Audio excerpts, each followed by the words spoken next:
Blog Talk Radio. Boa noite, meus amigos. Estamos aqui de volta. Eu queria começar dando aqui um aviso de que na quarta-feira, agora dia 29 de agosto, vai haver mais uma aula do meu seminário de filosofia na Era Realizações, na rua França Pinto, 498, São Paulo, às 8 horas da noite. Muito bem. Agora vamos aqui comentar essa entrevista dada pelo senhor Quartim de Moraes no site vermelho.org, onde ele diz que a acusação que eu fiz pela morte do capitão Chandler é uma deslavada mentira. Ora, de fato, houve um engano ali no meu artigo, nos meus artigos, porque eu disse que o senhor Quartim de Moraes foi condenado como mandante do crime. Ele, de fato, não foi condenado como mandante do crime. Ele foi condenado como membro da cúpula da VPR, Vanguarda Popular Revolucionária, a qual determinou a morte do capitão Chandler. Tá certo? Então, essa diferença de fato existe. Quer dizer, ele não foi condenado diretamente como mandante, mas foi condenado como chefe da organização que determinou o crime. A diferença é mais ou menos a mesma que eles veem, né, que esse pessoal da esquerda vê entre os agentes do DOI-CODE e os membros do governo militar na época. Mas o raciocínio deles parece ser o seguinte, quer dizer, se gente foi morta ali nos porões da ditadura, a culpa era do governo. Agora, se gente foi morta por agentes da Vanguarda Popular Revolucionária, a culpa não é dos chefes da Vanguarda Popular Revolucionária. Não restaria, então, ver se essa diferença é tão substantiva quanto o seu Quartim pretende. Para saber isso, precisaria ver o seguinte. Primeiro, ele como membro da cúpula, ele sabia ou não sabia da decisão de matar o capitão Chandler? Tá certo? E, em segundo lugar, se sabia, ele foi contra ou foi a favor? Que ele foi a favor, está na cara, porque ele justifica isso até agora. Ele mesmo diz, nesta mesma entrevista, né, ele usa as seguintes palavras. O militar estadunidense era veterano do Vietnã e tinha vindo para cá para cooperar com os serviços policiais da ditadura. Isso justifica a decisão de matá-lo? Hoje, quase 40 anos depois do episódio, a tendência é dizer que não. Mas a morte está na lógica dos confrontos armados. O homicídio que vitimou o Chandler foi um entre centenas de outros. Portanto, ele está aprovando e justificando agora. Portanto, eu duvido muito que na época ele pudesse ser contra. Ademais, se numa organização pequena, clandestina como a VPR, um dos membros da sua cúpula divergisse numa questão tão essencial como essa, isso daria uma crise. E agora, ele dizer que não sabia é impossível. Agora, eles dizem que querem averiguar os crimes da época, mas esses dois detalhes, ele pula fora. Ele diz que não foi condenado. De fato, ele foi condenado apenas como membro da cúpula da VPR. Ou seja, como membro, como um dos chefes da organização que matou o camarada. Ainda que ele não tenha, talvez, admitamos que ele não participou do júri que dentro da VPR determinou a morte do cara. Ele ainda assim continua sendo um dos chefes da organização que matou o sujeito. A narrativa apresentada aqui pelo coronel Brilhante Ustra, no livro A Verdade Sufocada, é a seguinte. A Vanguarda Popular Revolucionária desejava realizar uma ação que tivesse repercussão no exterior. Parênteses. Isto é de acordo precisamente com a teoria do Carlos Marighella. Diz o Carlos Marighella literalmente que o guerrilheiro não mata por paixão, ele mata com naturalidade. E que a repercussão é tudo, o cadáver é nada. Por aí já vê a mentalidade dos caras. Então é simplesmente uma questão técnica. Nós temos que matar um americano para obter uma repercussão maior. Bom, daí continua aqui o Brilhante Ustra. A proposta foi discutida entre Marco Antônio Braz de Carvalho, o Marquito, da ALN, ligação de Marighella com a VPR, e Onofre Pinto, desta segunda organização. Foi estudada a possibilidade de assassinar o capitão do Exército dos Estados Unidos, Charles Rodney Chandler, aluno bolsista da Universidade de São Paulo. Ele cumprira a missão no Vietnã e viera para o Brasil com a esposa Joan e 4 filhos menores. Fazia um curso na Escola de Sociologia e Política da Fundação Álvares Penteado, em São Paulo. Para justificar o justiçamento, alegaram que Chandler lutara contra a causa do Vietnã e era representante do imperialismo americano. Parênteses. Na entrevista que deu ao jornal da Unicamp, o senhor Quartim afirma que o capitão trabalhava para a CIA. Ora, aqui nos Estados Unidos, qualquer menino de escola sabe que é impossível um capitão da ativa do Exército servir na CIA. Isso não existe. Na CIA só entra funcionário concursado. Não se entra na CIA assim, porque está no exército e foi chamado para servir na CIA. Isso simplesmente não existe aqui. Quer dizer, a coisa é uma balela, inventada para impressionar, para enganar as pessoas. Quer dizer, oficiais do exército não trabalham para a CIA. Quem trabalha para a CIA é funcionário da CIA. E as duas coisas não se interpenetram. Mas, prossigamos. Novo Tribunal Revolucionário e novos honoráveis juízes foram convocados: Onofre Pinto, João Quartim de Moraes e Ladislas Dolbor. Todos da VPR condenaram-no à morte. Em seguida passaram a ação. E daí conta como é que foi o atentado que fuzilaram o negro na frente da mulher e dos filhos. Então, olha, aqui está dito que o Quartim de Moraes participou do Tribunal Revolucionário. Mesmo que ele não tivesse participado deste Tribunal Revolucionário, ele continua sendo responsável pela morte do capitão. Por quê? Porque era o chefe da organização, um dos chefes da organização que tomou a decisão. Então, agora imaginem vocês, a distância burocrática, que existe na escala burocrática, entre um presidente ou um ministro de Estado e um executor de ordens, o DOI-CODE, é imensamente maior do que aquela que dentro de uma organização pequena, como a VPR, pode haver entre sua cúpula e os executantes do homicídio. Portanto, o mágico Quartim poderia alegar, que aliás ele nem alega, que ele não sabia. É só o que faltava agora, dizer eu não sabia. Então ele entra, né, no método socrático luliano, eu só sei que nada sei. Ou então vai dizer, eu soube, mas fui contra. Ele escapa dessas duas questões. Se ele sabia, ele foi corresponsável, mesmo não tendo participado do Tribunal Revolucionário. E note bem, se não chegou a ser condenado por esse crime especificamente, foi condenado apenas como membro da cúpula da VPR, foi por causa dos cuidados, tá certo, jurídicos, da escrupulosidade jurídica do governo naquele tempo. Note bem que o próprio Quartim, ele diz aqui, na entrevista dele, que eu fui denunciado nos termos do artigo tal. Por que duas leis diferentes? Porque, respeitando nesse ponto um princípio universal do direito penal, a acusação se fez pela lei de 1967, para os fatos ocorridos durante sua vigência, naqueles artigos que eram menos draconianos do que a lei de 1969. Isso é importante ver. Todos os acusados naquela época foram julgados dentro da lei com todo o direito de defesa. Isso nunca aconteceu com ninguém acusado de nada em Cuba, tá certo? E nem em nenhum outro regime comunista. Mas a nossa ditadura truculenta, draconiana, maligna, ela fazia isso, ela julgava os caras. E, ademais, ainda tinha esse cuidado, vamos dizer, de aplicar ao indivíduo somente as leis pertinentes, tá certo? E escolhendo aqueles que eram, segundo o próprio Quartim, menos draconianos, né? Pergunto eu, o capitão Chandler foi julgado de acordo com o mesmo critério? Deram a ele este direito? É claro que não. Por outro lado, na mesma entrevista, né, o autor da entrevista diz aqui: parece que o objetivo principal desses ataques, se referindo ao que eu escrevi no meu artigo, é alimentar nos quartéis a animosidade contra a esquerda, impedindo qualquer tipo de diálogo.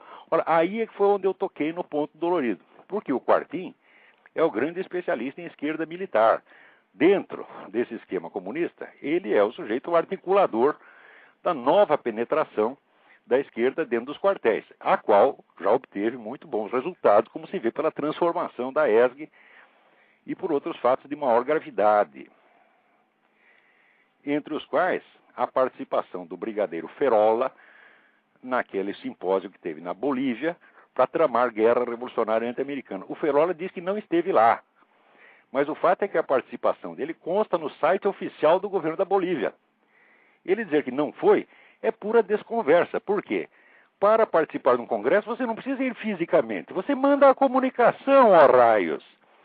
Então o Ferola, quando a minha amiga Graça Salgueiro disse que ele tinha participado do congresso, ele disse: é mentira, deslavada, porque eu estava no Rio de Janeiro, desconversou o ponto central, a sua participação, tá certo? Que consta lá oficialmente. Quer dizer, o senhor pode não ter, eu não sei se ele foi, pode ser até que esteja mentindo, mas pode ser que esteja dizendo a verdade. Então, se não foi fisicamente, mandou a comunicação que consta lá no site oficial do governo da Bolívia. Então o governo da Bolívia está mentindo contra o pobre Ferola, e restaria saber por que o governo da Bolívia ia fazer isso, ou então o Ferola está mentindo, está desconversando. ou porque ele foi realmente e disse que não foi, ou porque ele não foi fisicamente e só foi através da comunicação. Ora, eu mesmo já participei de simpósio, teve simpósio de lógica, simpósio segundo o Congresso Internacional de Lógica, 2 anos atrás, em Lausanne, na Suíça. Eu não podia ir fisicamente, mandei a minha comunicação. Ela está lá, consta dos anais. Isso é muito comum. Se você não pode ir fisicamente, ou porque você está sem dinheiro, ou porque está ocupado, ou por qualquer outro motivo, você manda a comunicação, ela é lida lá e consta dos anais. Então você participou sim. Então o senhor Ferola participou sim, e ele está desconversando e mentindo, está entendendo? Quando diz que não participou. Ou então o governo da Bolívia, malignamente e sem razão, está mentindo contra o pobre Ferola. Agora, esta participação do Ferola já mostra até que ponto é profundo o contato, a penetração dentro das Forças Armadas brasileiras, visando a transformá-las em órgão da Revolução Continental Chavista. Ora, um dos agentes principais disso é o seu Quartim.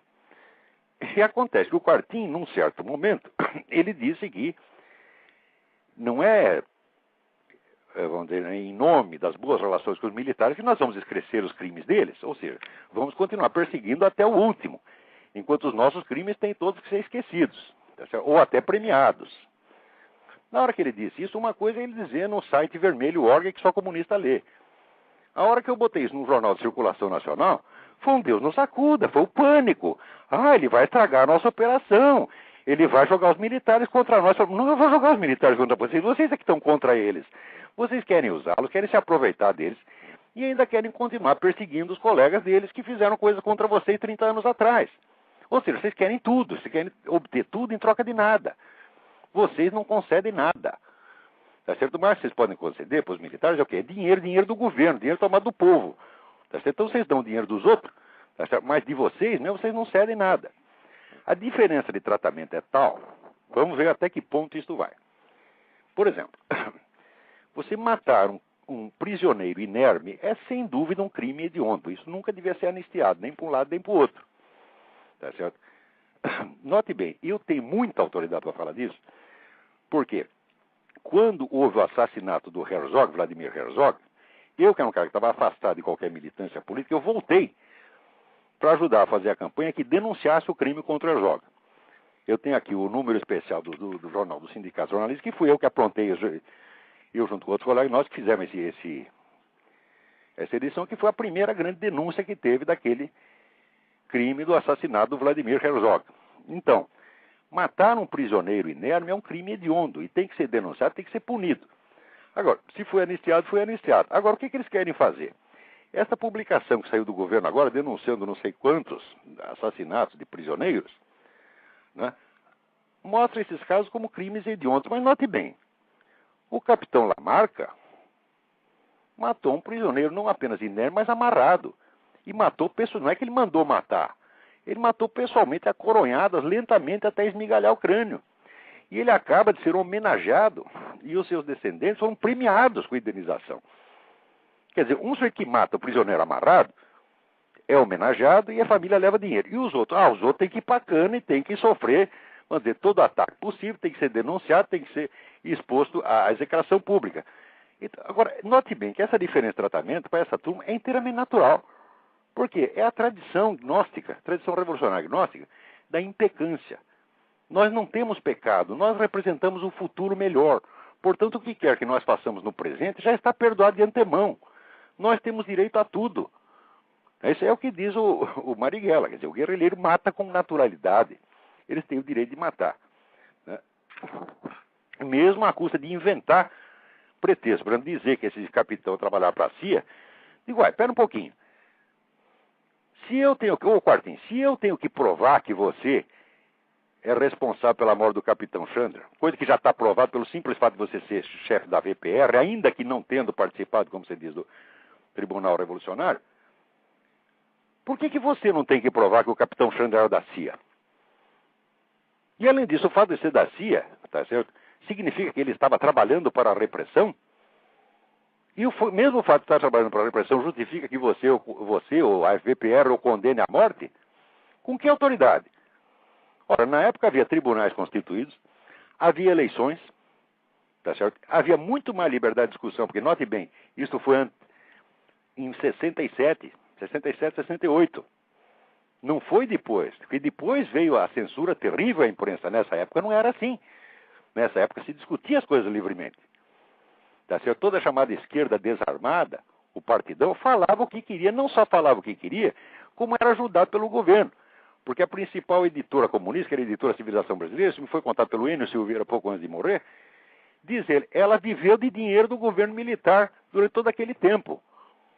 Tá certo? E havia um monte de jornais. Veja, se você procurar os jornais anticomunistas nas bancas, não tem um.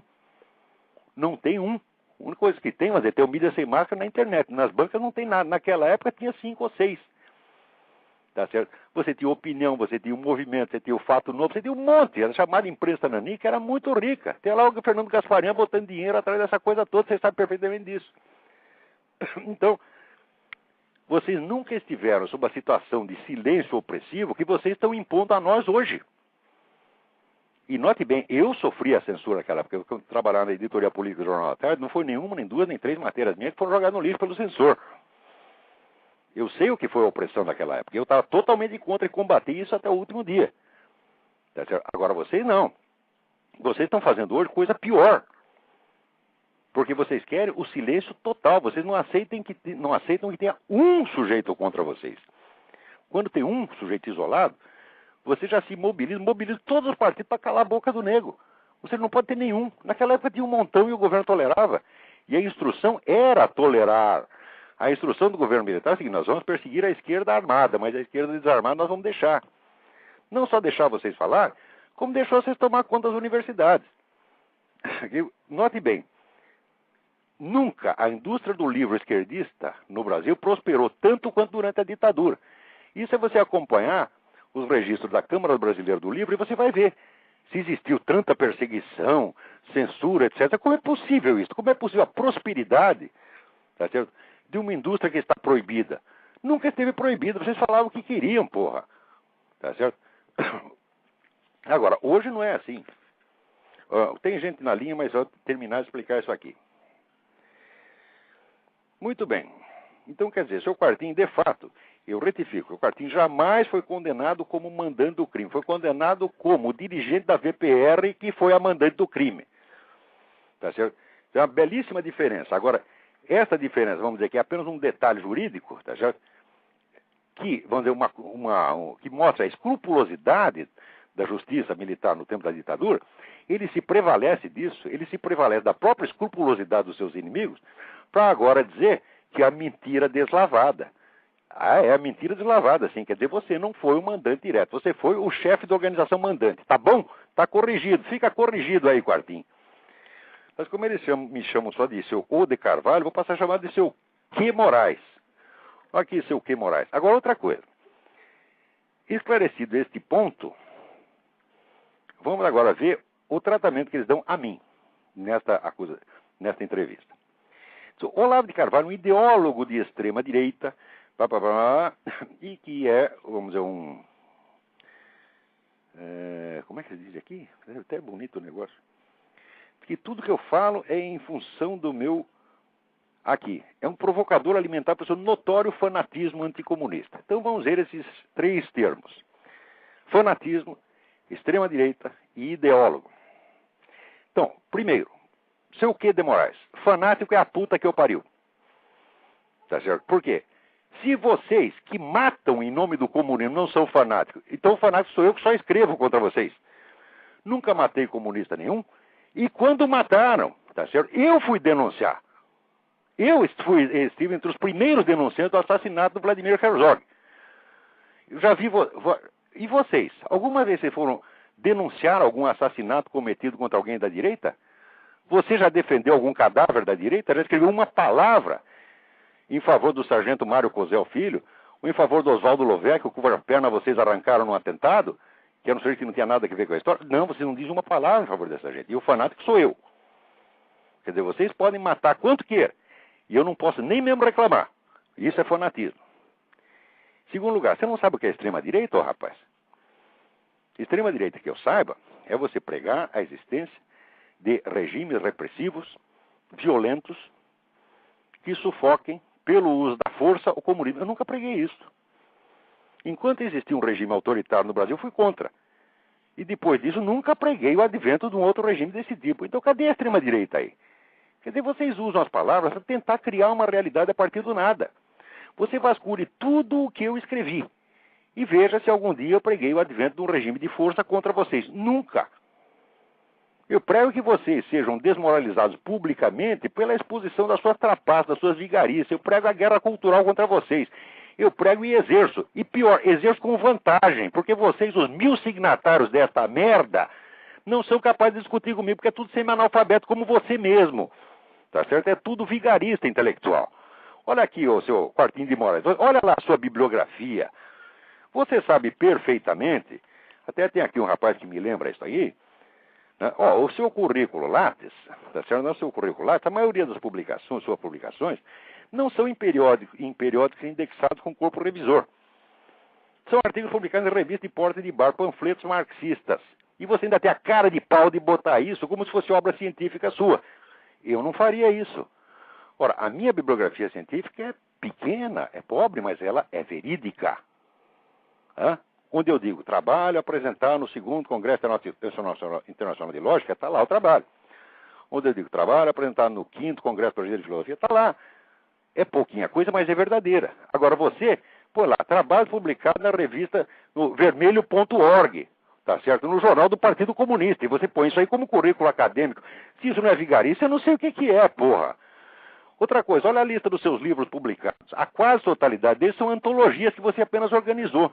É exatamente como a bibliografia do Dr. Emir Sader.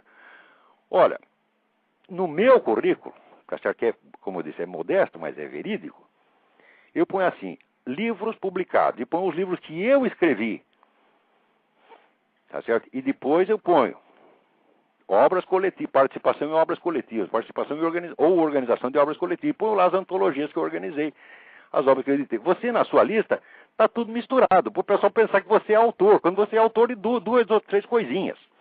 Outra coisa, então você diz filósofo, somar suas obras filosóficas não chega a 300 páginas.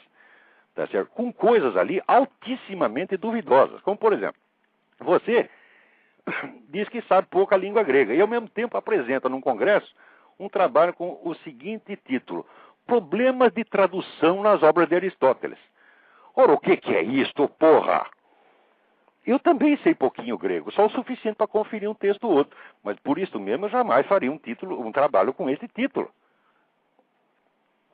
Porque para o indivíduo poder analisar problemas de tradução num texto grego, ele tem que saber muito grego. Agora, se isso aí não é vigarismo, não é empulhação, eu também não sei o que é. Agora, o teu currículo é todo feito desse tipo de porcaria, você está entendendo? E você é defendido como se fosse um grande intelectual. Por quê? Porque você foi da direção da VPR e da chefia do Partido Comunista hoje. Isso é pura proteção corporativa de comunista. E esses 1000 signatários desta merda desse manifesto, é tudo pau mandado, é tudo militante. O Comitê Central manda assinar, vai todo mundo correndo assinar, porra. Você sabe perfeitamente isso.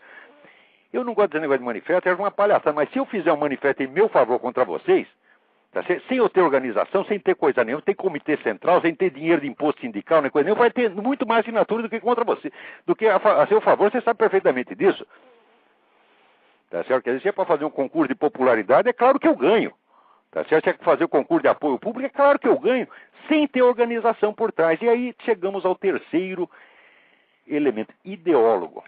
Ideólogo também é a puta que eu pariu.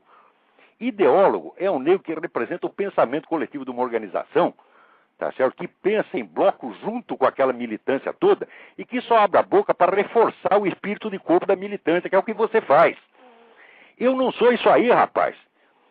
Isso é para pessoas intelectualmente menores, intelectualmente desqualificadas como você. Eu sou um filósofo. Você sabe o que é um filósofo? Você não sabe, não. Leia Platão. Filósofo é um indivíduo que, por sua própria conta e risco, busca a ordem dentro da sua própria alma, lutando, vamos dizer, com a sua própria incoerência, com os seus próprios pecados, com a sua própria estupidez. E à medida que vai encontrando algum princípio de ordem dentro da sua própria alma, usa esta ordem interna, essa ordem da alma, como parâmetro para observar e julgar a desordem da sociedade. É isto que eu faço, tá certo? Não tem organização por trás de mim, eu não sou ideólogo de coisíssima nenhuma. Ideólogo é você, ideólogo e propagandista, tá certo? Não me ponha no seu nível. Agora, dizer, não fui condenado. Se não foi condenado, vamos dizer, como membro do tribunal, você foi condenado como chefe da organização que constituiu o tribunal. Você é culpado pela morte do Chandler, sim, a não ser que você me prove que ou que você não sabia de nada, tá certo? Ou que você sabendo foi contra. Você desconversa, você não diz nenhuma coisa nem a outra. E ainda diz, isso não significa que a esquerda deva abrir mão de exigir esclarecimentos. Eu estou exigindo esclarecimentos, esclareça, você sabia ou não sabia? Segundo, aprovou ou não aprovou? Ou nem pediram a sua opinião? Você lá não era nada, você era um office boy. É isso, você só fazia o que o chefe mandava e não pedia a sua opinião. Você vai me enganar? Ora, você era um dos chefes do negócio, rapaz? Muito bem. Então, tem alguém na linha. Vamos lá. Alô? Alô? Alô, quem está na linha? É Marcelo Lavo. Ô, Marcelo, tudo bem? Tudo bem. Diga. Seguinte, bom, ele deve ter... acho que ele sabia, né, o Quartinho de Moraes, porque afinal de contas ele foi condenado, né? Não, ele não foi condenado como mandante do crime. Ele foi condenado por ser um dos membros da cúpula da VPR, que foi a organização que mandou matar. Mas ele tem uma condenação, então. Claro que tem. Então, agora, ele não teve nenhuma participação no episódio. Então ele não servia cafezinho, não. Ora, ele não tem participação no episódio, exatamente como o general Figueiredo não teve nenhuma participação no atentado do Rio Centro. Perfeito, é isso mesmo. Agora, foi cometido sob a responsabilidade dele. Dele, lógico.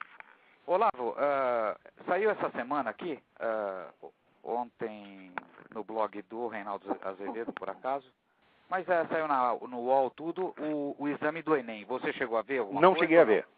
Chegou? Não vi não. Então tá bom. Tem um texto do Ferreira Goulart, numa das questões, que o açúcar é branco, é bonito, a loira, a moça com beijo, que beija é doce, que nem o açúcar, não sei o quê. Mas quem faz na usina escura é o pobre, coitadinho, homem de vida amarga e dura. Quer dizer, é isso que está aparecendo no Enem. As questões são... O que ele quer dizer? Que a cultura brasileira é uma cultura que só glorifica as loiras e brancas. É isso?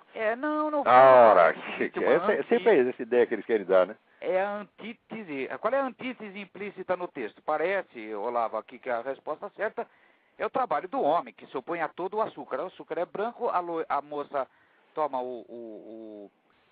dá o beijo e ela é bonita, tudo é bonito no açúcar, o vendedor ganha dinheiro com açúcar, mas o coitado, que é verdade, né? O coitado lá que está lá, isso aqui, quer dizer, vai inculcando na cabeça do jovem esse tipo mas de valor. Mas para buscar sinais da luta de classe, do ódio de classe, por trás de tudo, a cultura, chamada cultura comunista, serve para isso. Quer dizer, é um truque repetitivo até a demência.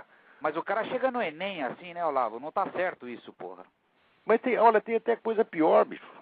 Tem o Ferreira Goulart, pelo menos a gente sabe escrever, ele sabe botar sujeito, verbo, predicado, tá entendendo? E mais ainda, honra seja feita, é um cara que tem falado contra essa opressão petista, tá entendendo? Tem, vamos dizer, agido de uma maneira correta. Agora, ele passou a vida ajudando a criar um monstro do qual agora ele se queixa, tá entendendo? Claro. E jamais se acusa, jamais diz, olha, eu fui culpado. Porque note bem, Marcelo, eu que participei dessa esquerda e ajudei a fazer essa coisa, entre os 17 e os 21 anos, eu me acuso até hoje por ter feito isso. Você se penitencia. Tá entendendo? Eu me penitencio e estou pagando caro por isso, tá entendendo? E faço questão de pagar. O erro foi meu, eu tenho que corrigir. Tá certo? Assim como no caso aqui da matéria do seu Quartinho, falou, eu disse que ele foi condenado como autor do crime. Errei, ele foi condenado como chefe da organização que cometeu o crime. Está corrigido. Tá certo? Agora, quando você é um ideólogo, você molda a verdade de acordo com aquilo que você entende. Tá entendendo? Então, por exemplo, o seu Quartinho de Moraes, ele ser da direção da entidade que matou o sujeito, não o torna culpado. Eles não tiveram nenhuma participação no episódio. Mas o presidente Figueiredo teve participação no episódio do Rio Centro. Como teve? Quer dizer, são dois pesos e duas medidas, tá entendendo? Quer dizer, por um lado, os chefes são culpados. Agora, se é na direita, os chefes são culpados de tudo que os seus subordinados fizeram. Agora, na esquerda, não. Ele está inocente. O pessoal, quem matou não fui eu, foi a VPR, não tem nada a ver com isso. O pessoal pensa assim, isso é pensamento ideológico. Agora, a obra literária desses fulanos é só ideologia do começo até o fim, não tem mais nada, é só cacuete ideológico, não tem um esforço de intelecção. é só pegar a doutrina e aplicá-la. Ou então até para fazer, como faz o próprio Quartinho de Moraes, a apologia de Stalin. Stalin foi um sujeito maravilhoso, de acordo com o Quartinho de Moraes. Tá certo? Então, esse pessoal só serve para isso mesmo. Agora, que isso vai parar no Enem, já está em todas as escolas, já se ensina só isso no Brasil. É. A proposta de redação, Olavo, ela é interessante porque tem um texto do Engenheiros do Havaí, um grupinho de rock, respeitável tudo, e um do Titãs, que é tudo bobagem, é aquilo ao que você se remete num dos últimos textos seus. Você entende por que os brasileiros são os piores alunos do mundo? Por que nesses testes que fazem internacionalmente, os alunos brasileiros tiram sempre o último lugar? Porque só se ensina isso para eles, só se ensina essa besteirada marxista e coisa do show business que é feito para enriquecer essa gente mesmo. Porque essa turma toda do show business é tudo contribuinte do PT, do PCdoB, etc. A gente sabe disso. Depois ainda diz que elite são os outros. Você já viu a casa onde mora o Chico Buarque de Holanda? Parece um aeroporto. Você abordou exatamente Agora vem isso. até, vamos dizer, você viu essa entrevista do João Dória? Uhum. Que assume que o canseia o movimento dos ricos? E ele pergunta, mas será que para protestar é preciso ter atestado de pobreza? Eu digo, mas esse João Dória é bobo mesmo, porque o seguinte, comparado com o Lulinha, com a fortuna do Lulinha, o João Dória é no máximo um dono de armazém. E ele ainda vai assumir que ele é rico, então os ricos estão do outro lado, porra. É lógico. E nas eleições, o PT sempre foi eleito com voto de classe média alta e o PT se gabava disso, porque ele tinha o voto esclarecido. Agora inverteu. Retroativamente ele virou o partido dos pobres. E o pior é que os outros são tão bobos que vestem a camiseta e dizem, nós somos ricos mesmo. Digo, rico não, rico é o Lulinha. Você tá é uma entendendo? bobagem. E rico é do Lulinha, vocês são os pés rapados. Olha, para pagar o Duda Mendonça 10 milhões no exterior, sem saber de onde veio... Pois é. De algum lugar veio, né? Lógico. O Duda Mendonça não é Lulinha não é elite. Elite sou eu. Elite sou eu sou dono da eu sou dono, estou montado no dinheiro. Olha, que coisa. O João Dória Júnior não tem a grana do Duda Mendonça. Isso não Mas tem nem pensar, nem do Duda Mendonça e muito menos do Lulinha, pô. Mas eu queria só comentar com você esse negócio do Enem, porque você faz alusão a isso, que é a destruição da cultura verdadeira, da falsa literatura, você diz imitação de literatura, num dos últimos textos seus, do Imbecil Coletivo, que é altamente... Pois é, isso é imitação de subliteratura. Exatamente. Confundir Engenheiros do Havaí, ou Titãs, ou o Caetano Veloso, que é a quem você fez alusão na época, com verdadeira literatura, é crime contra a intelectualidade, é crime contra a cultura. Como é que é? É genocídio cultural, é destruição de uma cultura nacional, é substituição por lixo. Agora, eles mesmos fazem isso e depois sabe o que eles fazem? Eles dizem, isso é culpa do mercado, foi o mercado que fez. Como se o mercado tomasse essas decisões. Vai ver os caras que decidem a programação de todas essas gravadoras, de todos esses canais de televisão. Quem decide, toda a indústria cultural só tem esquerdista do primeiro ao último. Então eles enchem de lixo por decisão própria e depois dizem, tá vendo? É a degradação causada pelo mercado, as forças irracionais do mercado. A força irracional do mercado é você mesmo, seu filho da puta. Isso é de uma hipocrisia monstruosa. Quer dizer, eles se escondem através de nomes. Forças irracionais do mercado, quando você vai ver, é eles mesmos, pô. É ele mesmo, são eles mesmos, não tem força nenhuma, somos nós mesmos. Olavo, eu vou te deixar um abraço. Obrigado. E até a próxima. Até a próxima. Agora, só continuando mais um pouquinho aqui com a entrevista do seu Quê de Moraes, né? Ele, para mostrar que eu sou um sujeito mentiroso, ele diz aqui, ele pega 2 trechos que ele mesmo chama de deboches. Ora, quando você faz um deboche, o deboche não é a verdade literal, o deboche é um exagero retórico, evidentemente, tá certo? Mas ele, por um lado, chama de deboche e depois trata como se fossem informações literais, né? E eu, usando aquele parágrafo que o Quê de Moraes fala das fugas de escravos, né? Quer dizer, para provar que a escravidão brasileira era cruel, que era mesmo, ele usa as fugas de escravos, tá certo? Mas ele nem liga para as fugas imensamente maiores de gente do paraíso comunista, tá certo? Então, dizendo isso, muita gente fugiu, os ingratos, né? Fugiram do paraíso comunista. E daí diz eu mesmo, cínico e indiferente à ternura que jorra do coração do professor Kifuri, que é o próprio Quê de Moraes, fugi para os Estados Unidos antes que desse na veneta filantrópica do indigitado a ideia de constituir às pressas mais um tribunal revolucionário e me mandar para o Beleléu. Então, olha aqui, note bem, se ele não... Quem foi que constituiu o Tribunal Revolucionário? Foi a VPR. Se ele não era membro do Tribunal Revolucionário, ele, como membro da cúpula, ele ajudou a constituir o tribunal. Ou também não ficou sabendo de nada? Ou foi contra? Então, me esclareça, seu Q. de Moraes. Você não sabia de nada? Você foi contra? Eles, não vamos matar capitão nenhum. E os desgraçados mataram contra a sua vontade? Ou então você estava lá de inocente, não sabia de porra nenhuma que nem o Lula? Ora, porra! Muito bem. Mas daí ele diz, aqui, compare-se essa acusação debochada com o Adeus ao Globo, que ele próprio escreveu em 5 de julho de 2005. Daí ele citando a mim. Querem saber do que mais? O corte brutal do meu orçamento doméstico, quando da minha demissão do Globo, é nas presentes condições uma libertação. Vou mais é para Virginia Beach tomar banho de mar, ouvir as bandas, etc, etc. Daí comenta o seu Q. de Moraes. Declara, pois, com todas as letras que deixou o Brasil para ir tomar banho de mar no país do sonho americano. Mas na hora de me insultar, pretende ter fugido de lá a fim de não ser mandado para o Belhão. Ó, seu Q. de Moraes, o seu APQP de Moraes, porra. Não é possível o sujeito ser mentiroso desse jeito. Eu, quando escrevi artigo em 5 de julho, fazia 2 meses que eu morava aqui nos Estados Unidos. Eu não saí do Brasil para ir tomar banho de mar na Virgínia. Eu saí de Richmond para ir tomar banho de mar em Virginia Beach. E qualquer pessoa que tenha acompanhado os meus artigos sabe que eu estava aqui desde maio. Ou seja, a minha saída do Brasil não tem nada a ver com esta coisa de ir para Virginia Beach. Você é que quer dar a ideia de que eu, tá certo, vivo como vocês. Porque vocês, quando a situação aperta, tá cheio de partidos comunistas no mundo, de organizações de ONGs que arrumam apartamento, arrumam emprego, e vocês ficam lá sendo... É que nem tem um negócio do Juca Chaves, agora você infeliz lá em Paris. Você, assim, o negócio engrossou, você vai ser infeliz lá em Paris. Como você de fato foi, tá certo? Foi você, foi Márcio Moreira Alves, morava num apartamento duplex lá, tinha gente de champanhe, tá certo? E depois fica chorando e ainda diz, a tortura faz parte da minha experiência pessoal. Ora, meu filho, eu ouvia falar da tortura, não era em Paris, era nas redações onde as pessoas eram presas. Tem um amigo meu que foi preso lá dentro. Quer dizer, eu estava ali correndo risco, e você? Estava lá sofrendo em Paris. Ora, pô, e agora vem dizer que eu que saí do Brasil...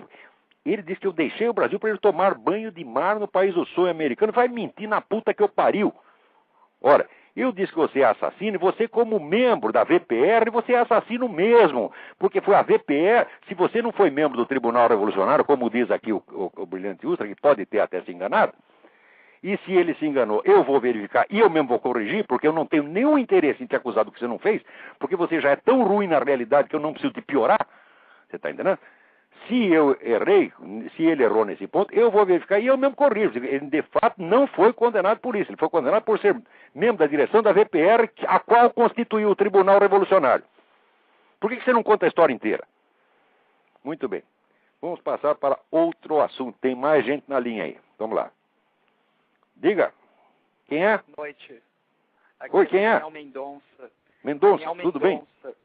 Tudo bem, eu sou São Paulo. Estou falando em São Paulo, sou aluno de medicina da USP. Sim. E eu gostaria de dizer os parabéns pelo seu programa. Obrigado. Um esforço louvável, dá para ver a sua sinceridade e tem inspirado todos nós aqui. Obrigado.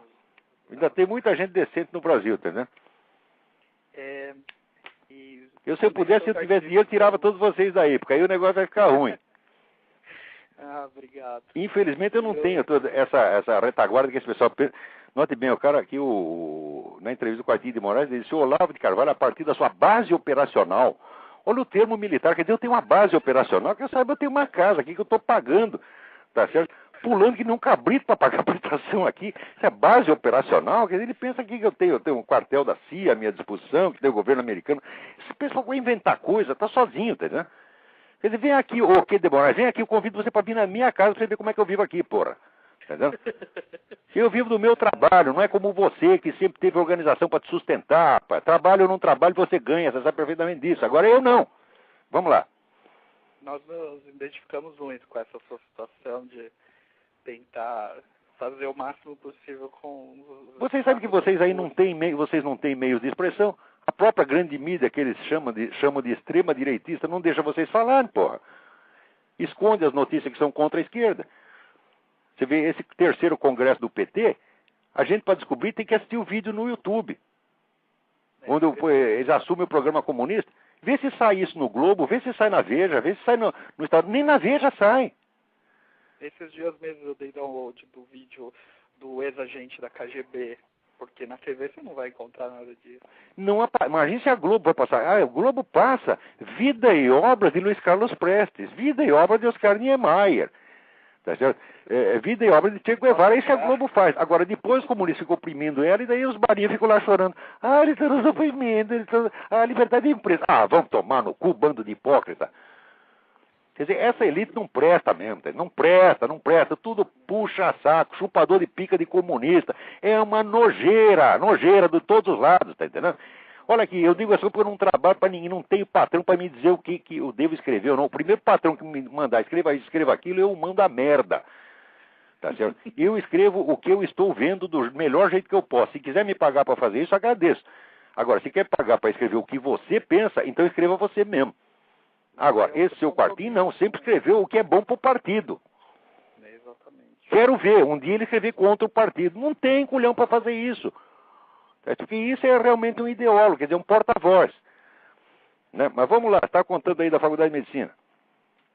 E meus pais, eles são comprometidos com os valores cristãos desde que eu sou pequeno, e eu sigo o exemplo deles, né, Muito bem. Olha, um brasileiro que não é contra os próprios pais. Né? Porque, olha, isso não é de hoje. Na minha geração dos anos 60, né, o sujeito que não falasse mal do próprio pai, da própria mãe, era considerado doente mental. Eu, como meu pai tinha morrido, tá certo? E a minha mãe era muito pobre, e não mandava nada de mim, quer dizer, eu era um sujeito que eu decidi minha vida a partir dos 14 anos, minha mãe não mandava nada e meu pai não existia mais. Então eu vou falar mal de quem? Então eu não tinha de quem falar mal. Você tá entendendo? E os caras todo dia que falar mal do pai e da mãe, eu falava, lamentavelmente não posso contentá-los. Mas eu vejo que esse negócio ao longo do tempo parece que piorou. Então você deve ser um anormal, porque você está a favor do seu pai e de sua mãe, para internar você correndo. Mas eu gostaria de comentar isso daí, que tem muito a ver com todo o assunto que você aborda, é que logo na adolescência, né, eu soube da graça do socialismo no mundo inteiro pela obra do Sr. Richard Wurmbrand. Nossa, esse é um livro que todo mundo devia ler para saber o que esses que de Moraes estão defendendo. É um horror, a tortura praticada em massa. Eles ficam se queixando por causa de 500 terroristas que morreram. Eles mataram milhões e milhões e milhões de pessoas depois de ter submetido a torturas hediondas. O próprio Richard Wurmbrand, o que ele estava fazendo? Estava pregando o evangelho. Ficou preso 16 anos, sofreu tortura diariamente. Isso foi confirmado depois por comissão da ONU, examinando o corpo dele.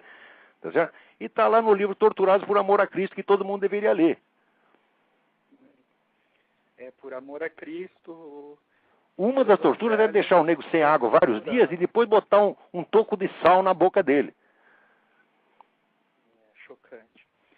A outra era assim, você pega, por exemplo, o Wurmbrand era pastor protestante. Então o que você faz? Você pega um colega dele de religião, pega um rabino, né? E diz aqui, ó, agora Wurmbrand, você vai abjurar do seu cristianismo, senão nós vamos arrancar todos dentro do rabino a sangue frio. E faziam isso mesmo. Vai ver se alguém no DOI-CODE fez isso. Os caras do DOI-CODE eram horríveis, mas não chega aos pés da gente pela qual esse seu quê de Moraes, tá certo? Dá tudo, você tá entendendo? Abre o coração, adora, você tá entendendo? Adora Stalin, porra. O cara é um adorador de Stalin, é um puxa-saco de monstro, tá certo? Ainda vem falar comigo, fingir que tem autoridade, tu não tem autoridade nem moral, nem intelectual que de Moraes, tá certo? Vai se pegar, vamos dizer, a este pontinho, não fui condenado por isso, fui condenado por aquilo. Ora, porra, não importa pelo que você foi condenado, importa o que você fez mesmo. Volta a pergunta, você não sabia de nada? Ou você foi contra? Se você, como chefe, sabia e não se manifestou contra, você é tão culpado quanto os outros. Bom, vamos lá. Então, desde cedo eu estudei bastante esse assunto, né? Porque, como você diz mesmo, é tremendamente chocante você saber da realidade que aconteceu e que é escondida, de fato, pela mídia ou por qualquer elite ou formador de opinião. A mídia não publica isso, o Globo não publica essas coisas. Quantas vezes eu escrevia cartas para o Otávio Frias Filho. Então aqui, Otávio Frias, mataram mais não sei quantos mil cristãos lá na China, e tu não publica nada. Então, de tanto eu reclamar, uma vez por ano ele publicava uma notinha. Agora, esses 500 terroristas, eles fazem barulho por causa disso até hoje. Ora, outra coisa que ninguém investiga. Qual foi a atuação desses brasileiros exilados quando estavam em Cuba? porque todos trabalhavam para o governo cubano. Muitos deles eram membros do Serviço Secreto Cubano. Então eles estavam lá ajudando a prender e torturar cubano. E muito mais gente foi presa e torturada em Cuba durante esses 20 anos do que no Brasil. Ora, note bem, eu na época eu não aprovei tortura nem coisa nenhuma, eu combati. Eu me arrisquei. Eu arrisquei minha vida escondendo, refugiado em casa. Tá certo? Ainda fui dar a cara a tapa, escrevendo contra isso, fazendo jornal do Sindicato Jornalista. Quer dizer, eu não estou falando por motivos ideológicos, estou falando por motivo moral. Eu digo, os crimes da ditadura são hediondos e devem ser condenados, mas não se compara com aqueles que esses comunistas desgraçados cometeram. Quer dizer, a gente tem que ter um pouco de senso das proporções. Por isso que eu estou falando, Platão fala a ordem da alma. A ordem da alma é você ter a racionalidade, ter o senso da hierarquia, o senso das proporções entre as coisas. Eu custei para obter um pouco disso, porque eu sou tão maluco de nascença quanto qualquer quartinho de Moraes. Todo ser humano já nasce mentiroso, tá certo? E eu também nasci, como estou dizendo, eu tive uma força desgraçada para me corrigir um pouquinho, para poder ver essas coisas, contrariando a mim mesmo, porque eu era tão comunista quanto eles. Pela graça de Deus, hein? A graça de Deus. Tem que ser a graça de Deus, porque se fosse depender de mim, eu estava mentindo até hoje. Por quê? Porque na época eu tinha o apoio de todos os meus companheiros. Durante o tempo que eu participei do Partido Comunista, jamais fiquei sem emprego. Você perdia um emprego, já tinha 5 empregos te esperando. Você tinha aquele sistema de proteção, aquela coisa corporativa. Tá certo? Então, se for depender de mim, eu teria me deixado corromper e ficado desfrutando disso até hoje. Agora, a hora que você fica contra isso, você perde um emprego atrás do outro. E os caras ainda vêm dizer que você é milionário e que você é elite. Ora, porra, esse pessoal não tem vergonha na cara mesmo. Então, Olavo, então eu tenho participado dessa luta cultural, vamos dizer assim, desde antes de perceber. E uma coisa que eu tenho avaliado no seu programa, eu acho que seria uma coisa para se pensar, é a respeito da linguagem que você tem usado. Você tem feito uma linguagem super acessível, como você sempre faz nos seus artigos, tem dado uma clareza muito grande. Só que algumas vezes é difícil, por exemplo, para mim, compartilhar desse seu programa com uma pessoa de mais idade ou mais conservadora, por causa que às vezes você usa os vocábulos para... Mas eu estou falando para você que eu sou um merda, que eu não sou um exemplo de perfeição para ninguém. Eu estou tentando melhorar aos poucos. Tem um pouco de paciência que um dia eu vou melhorar, tá bom? Por enquanto me aguenta do jeito que eu estou. Tá entendendo? Porque eu acho, não é por modéstia, eu acho que até já estou fazendo muito, pô. Tá? Quando eu puder melhorar, melhor. Quando eu acalmar um pouco, quando esses caras, quando tiver um pouco mais de paciência. Olha, para ter paciência com o Q de Moraes, você precisa ser São Francisco de Assis. Eu não sou, porra, tá entendendo? Mas, eu aguentei essa gente muito tempo. E além disso, tratar essas pessoas com educação é um insulto ao próprio nosso Senhor Jesus Cristo. Doutor Olavo, não, eu não quero que trate com educação.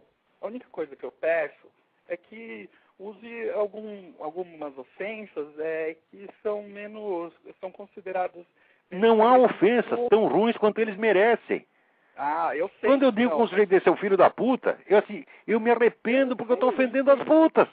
Mas, por exemplo... O que é que as coitadinhas fizeram? Nada.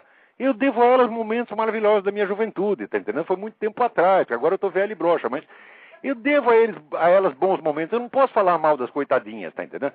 Elas pecaram junto comigo, mas eu não posso cuspir na cara de quem pecou junto comigo, tá entendendo? Então, quando eu chamo um Q de Moraes de filho da puta, eu sinto o aperto do coração. Infelizmente, não há palavras para qualificar essas pessoas. Transcende a linguagem humana, tá entendendo?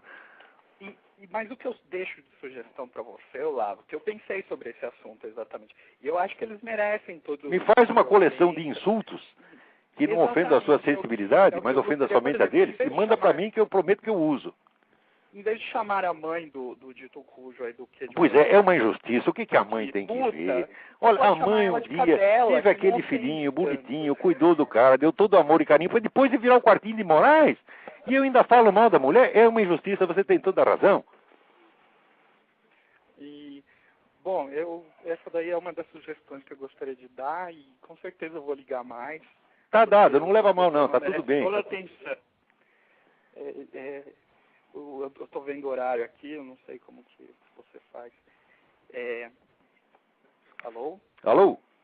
Alô? Mas vamos em frente, que ainda tem mais uma notícia para dar aqui. Tá, então eu gostaria Obrigado de pela deixar sugestão de qualquer parabéns, maneira. Um abraço, muito obrigado. Tá bom, e se eu falei qualquer besteira, desculpa o fechame que eu passei. Vamos lá. Agora olha que coisa bonita, né? Coordenação dos movimentos sociais irá às ruas no dia 5 de outubro, definiu o dia 5 de outubro, dia em que expiram as concessões da Rede Globo, como data simbólica para ações de rua no Congresso Nacional, que fortaleça a campanha para a democratização da mídia. Democratização quer dizer entregar a mídia na mão deles. A gente sabe perfeitamente. É democratização na base do Hugo Chávez. Tira dos donos que ganharam aquilo com trabalho e dinheiro e dá para nós, que obtemos no grito. Tá certo? Eu não sei como o senhor Roberto Marinho construiu a Globo, mas eu suponho que tenha sido pelos meios normais. Quer dizer, ele começou trabalhando, ganhou dinheiro, investiu, ganhou com isso, fez mais dinheiro, e foi, comprou a Rede Globo. Montou a Rede Globo. Agora esses caras, eles querem uma na base do grito. Você reúne um monte de vagabundo, vai na rua, sai gritando, intimida os caras, me dá sua televisão aí! E daí o cara acha que esse é o meio justo, correto e honesto de obter uma televisão. Agora, 5 de outubro, expira as concessões da Rede Globo. Atenção, Rede Globo, vocês vão perder tudo o que vocês têm mais cedo do que vocês pensam. Porque vocês passaram os últimos 30 anos puxando o saco dessa gente porque era bonito.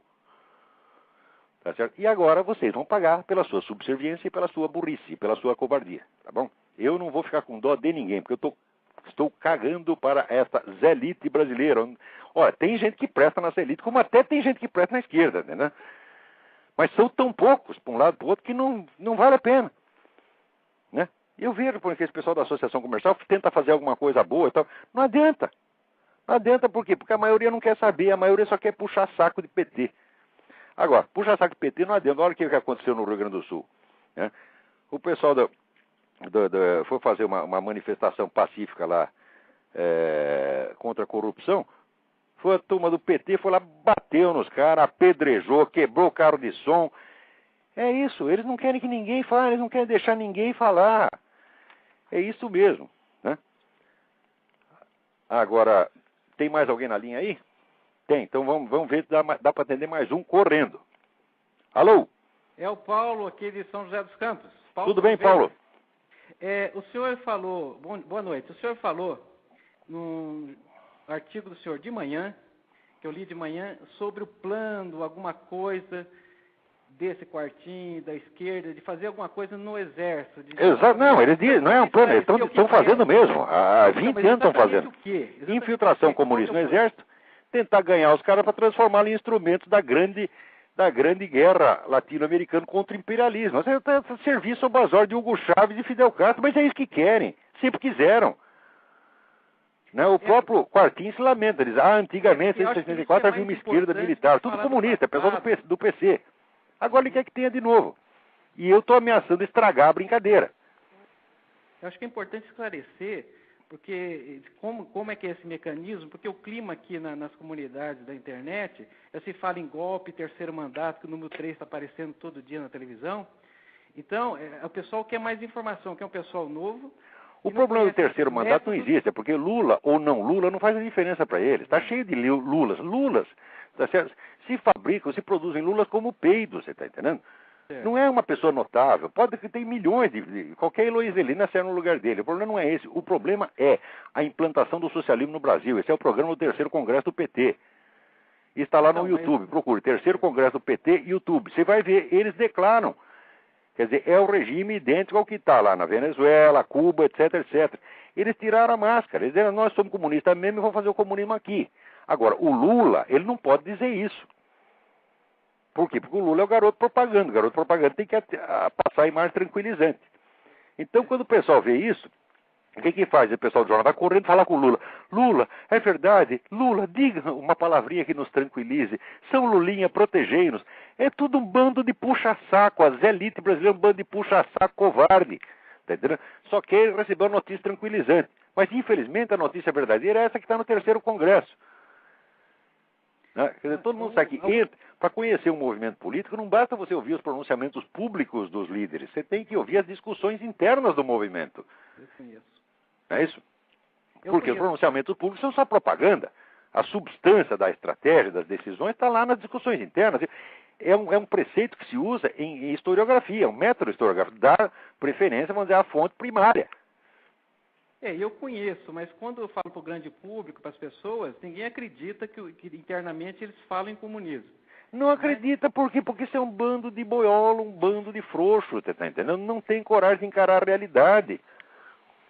No outro dia, por exemplo, uma ex-aluna minha, que eu gosto muito, uma pessoa muito querida, chamada Maria Amélia, né, reclamou porque eu chamei o general Figueiredo de covarde. Já o Figueiredo era vizinho dela. Ela falou que o Figueiredo jamais foi covarde. Não, o Figueiredo era corajoso fisicamente. Agora, intelectualmente era covarde, como foram covardes todos os milicos daquela época, que não quiseram ver a realidade. Eles achavam que combatendo guerrilha estava tudo resolvido. Não estava. Eles não tinham lido Antônio Gramsci e não procuravam se informar do que a esquerda estava fazendo naquele mesmo momento, usando até dinheiro deles mesmo. Então, covardia intelectual, os governos militares foram culpados de covardia intelectual. Agora, isso não quer dizer que fosse fisicamente covarde. Nunca, jamais acusaria eu, o general Figueiredo, de ser fisicamente covarde, que era valentia, chamava os caras para briga na rua, né? Então, agora, a covardia intelectual é ter medo de ver a realidade e ficar inventando historinha para buscar um falso alívio, que é o que todo mundo no Brasil está fazendo. Então, mas o que se pode fazer? Por exemplo, tem gente que não sei. Ir atrás dos militares. Mas os militares não sei. Eu não tenho propostas, meu amigo. Certo. Os militares... Eu não sou um gênio estratégico para bolar uma solução para o insolúvel. A situação do Brasil é desesperadora. Sim. Os militares... Você quer saber? Eu acho que já passou do tempo de reagir a isso. Era para reagir 15 anos atrás, quando eu comecei a falar. Agora não dá mais. Agora que é o conselho, junta os seus amigos e saia daí. E daí a gente fica aqui, porque ele pode fazer pelo Brasil, ele pode rezar por eles. Agora, se o sujeito quiser tentar, não, vamos tentar molar um movimento, etc, etc. De bom, eu posso dar um conselho outro, mas eu não sou um líder político, eu não posso orientar uma coisa dessa. Certo.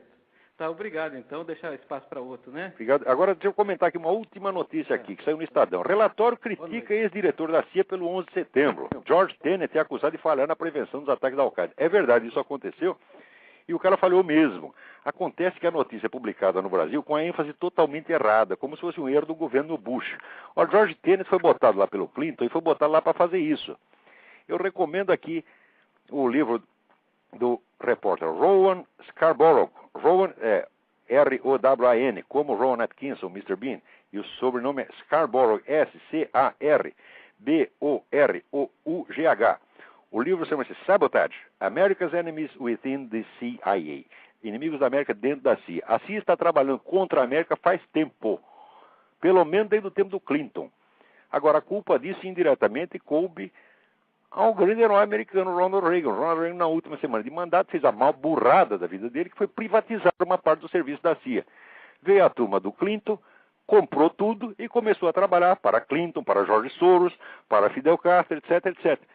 Então, quando se diz aqui que a CIA cometeu erros que facilitaram o 11 de setembro, é verdade, só que no Brasil isso sai com o contexto ideológico invertido. Como se fosse erro dos conservadores, não foi um erro cometido proposital, cometido contra eles. Então, leiam o livro do Scarborough e vocês vão entender o que está acontecendo aí. Muito bem, não temos mais tempo, não dá para atender mais ninguém. Muito obrigado a todos pela atenção. Aqueles cujas mensagens eu não li, me desculpem. Desculpe talvez o excesso de palavrões, ditos até contra o Q. de Moraes. Se eu me referi, por acaso, à mãe do Q. de Moraes, estou completamente errado. Deve ser uma excelente senhora, tá certo? É o seu filho que não presta. Agora, a senhora é muito boa, tá certo? Muito obrigado a todos.